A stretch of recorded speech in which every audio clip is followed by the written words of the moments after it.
Sa lahat ng ating mga kababayan na SSS member, meron akong magandang balita. Simula itong Disyembre na ito, ay makakapagbigay na ang SSS na tinatawag na emergency loan.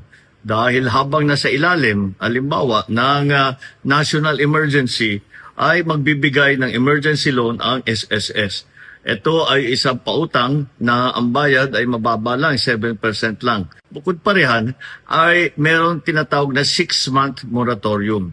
Ibig sabihin, pagtanggap ninyo ng loan galing sa SSS, sa 6 na buwan, sa unang 6 na buwan, hindi kayo kailangan magbayad para sa loan amortization.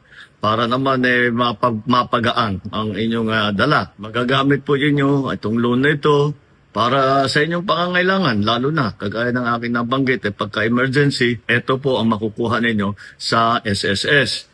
At tuloy-tuloy naman po ang pakikipag-ugnayan ko sa SSS upang makahanap ng iba't iba pang paraan para magkaroon ng mas ligtas at makatarungan na alternatibo sa microloan at emergency loan. Maganda po ito kasi imbis na pupunta po kayo sa 5-6 at mapasubo sa malalim na utang, ay meron na kayong magagamit at ang babayaran lang ay 7% lamang.